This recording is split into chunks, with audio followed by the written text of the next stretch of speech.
Good afternoon, and welcome to the decision session for the Executive Member for the Environment and Climate Change.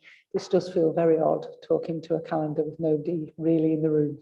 But anyway, welcome. Hopefully you're watching at home. We have our agenda set out, and I'd like to welcome Steve Wragg, who's from York City Council, and Chris Ashcroft, who's from the Environment Agency. So going through the agenda. Declarations of interest, that's me, I have none. Public participation, there isn't any, so we'll crack on. Minutes, I've read the minutes and they're for approval. Do you want me to sign them now, Joe?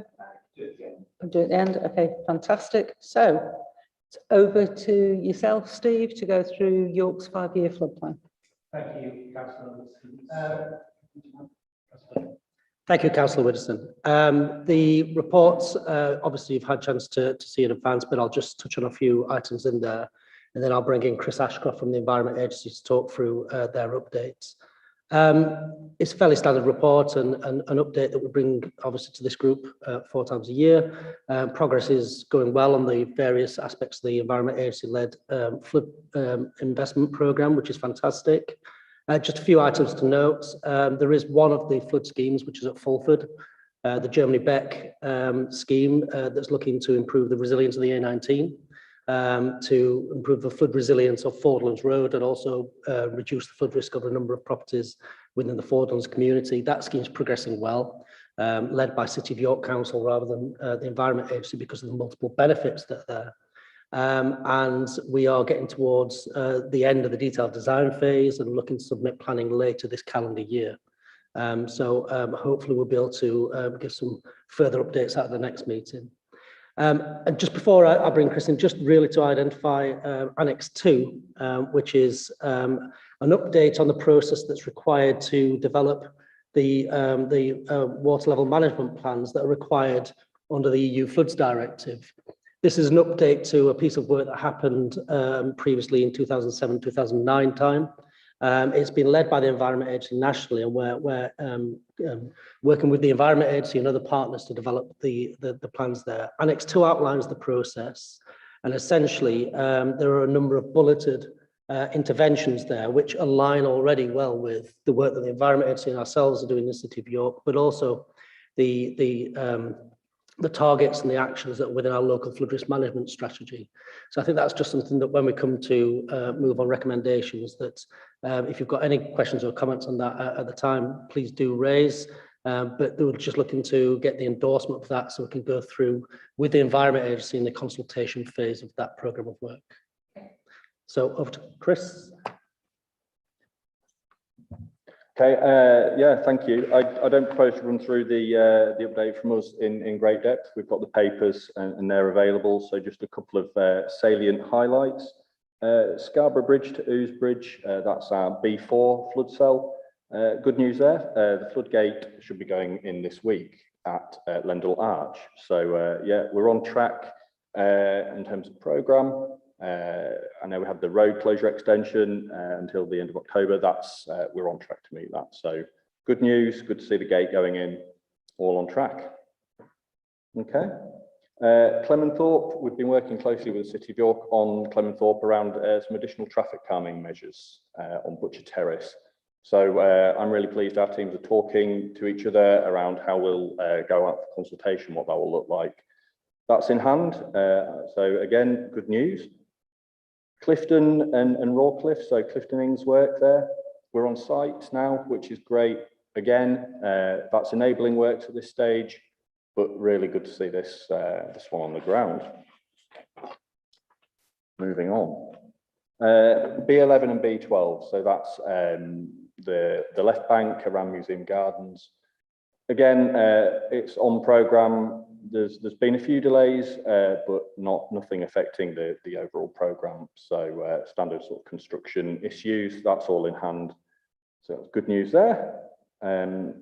Foss storage area, we're still aiming to get on site this year. That's been a really complicated one, but yeah, weather dependent. We're hoping to make a sort of minor start on site this year. Foss barrier, a really big one, obviously.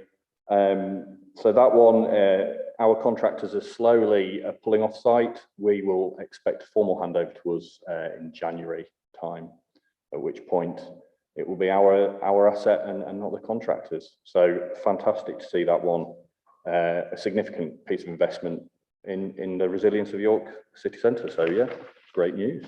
I think that's probably most of the cell highlights there.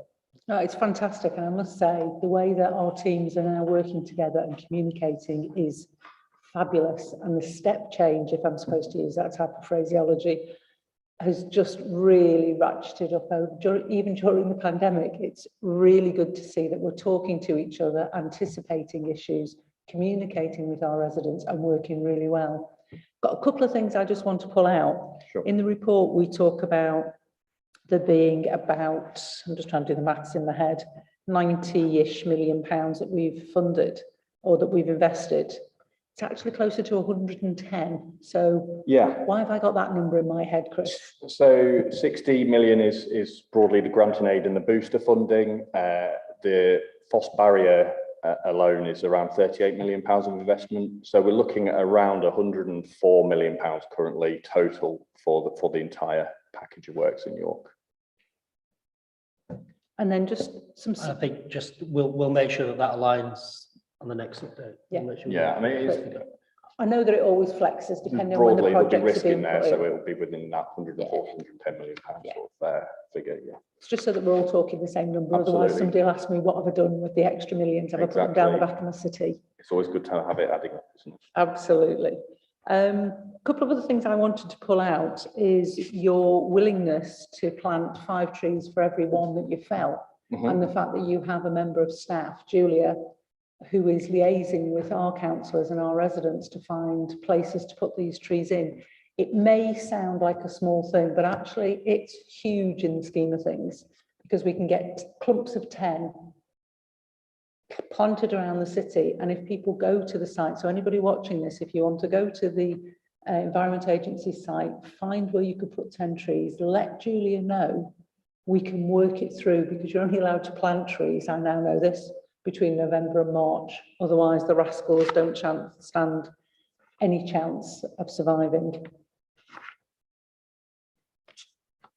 That was all I had to say on the flood plan, except once again, thank both of you for your blooming hard work on this and how many properties and businesses that homes and businesses that you are protecting. In terms of Annex 2, it's a fantastic update. And given what the river's done today and how far up it's going to go tomorrow, all the more pertinent that we're doing it and we're making sure that all of the different strategies align. So once again, many thanks for that.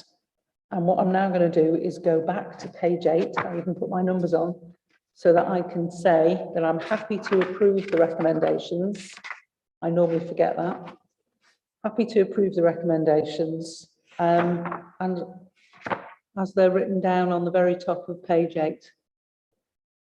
Joe, I'm assuming I don't need to say any more than that. Okay.